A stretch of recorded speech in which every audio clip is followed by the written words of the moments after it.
Pemirsa, budaya minum teh bagi masyarakat Indonesia sudah biasa, namun mereka belum terbiasa memilih teh terbaik dan yang sehat. Teh yang baik dan sehat justru ada di bahan mentahnya, yakni pada dua pucuk daunnya, bukan seperti yang dipasarkan selama ini.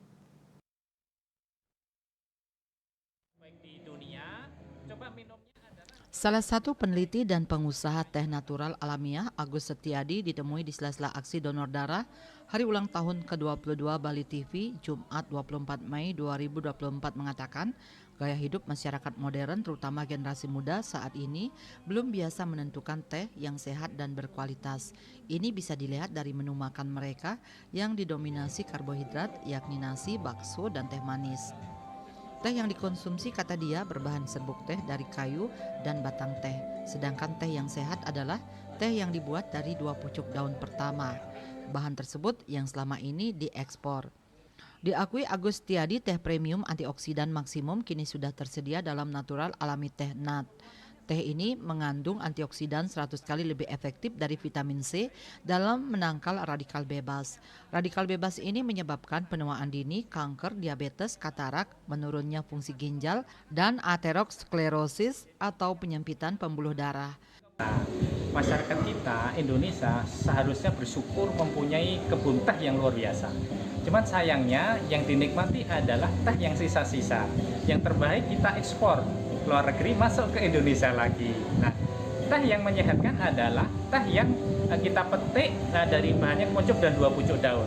Nama tanaman teh itu Camellia sinensis assamica. Itu bisa diproses menjadi 4 macam teh. Satu, white tea, ini kuncupnya kita petik sebelum matahari terbit, fungsinya untuk anti aging biar awet muda. Kemudian ada teh green tea, fungsinya untuk slimming dia, rasanya sepet. Jadi daun itu dipetik, dikeringkan, udah bisa dinikmati.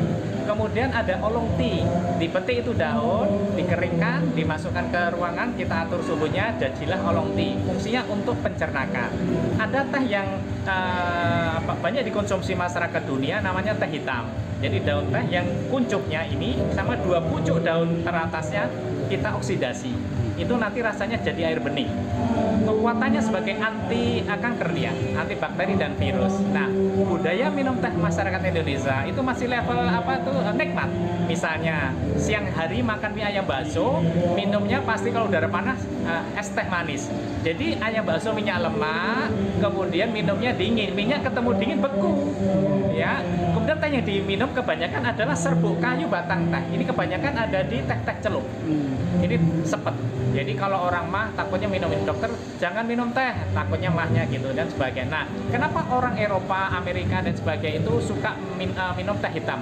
Dia banyak melakukan riset karena fungsi utamanya sebagai anti kanker dia. Apa bahannya? Tadi kuncup, daun muda yang kita petik sebelum matahari terbit, kemudian kita oksidasi alami sehingga rasanya seperti air bening.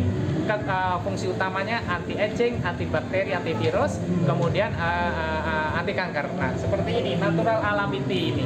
Natural alami tea ini teh hitam. Dia sangat bermanfaat untuk kesehatan alami. Jadi minumnya selagi hangat tanpa gula. Jadi untuk menjaga kebugaran sebaiknya kita biasakan minum 3-4 gelas sehari. Tapi kalau kita ada keluh kesah gulanya nggak turun-turun, tensinya nggak turun-turun, asam uratnya nggak turun-turun, kolesterolnya nggak turun-turun, minumnya 4 gelas di atas setiap hari. Agus Tiadi menambahkan budaya minum teh yang benar dan sehat tidak boleh dituangkan dalam air mendidih 100 derajat, melainkan dipanas 180 derajat. Hal ini dilakukan guna menghilangkan kafein pada teh. Kedua, saat menyeduh teh, sebaiknya air panas dulu dituangkan baru bahan teh, sehingga kita benar-benar meminum zat antioksidan dalam teh. Swece melaporkan.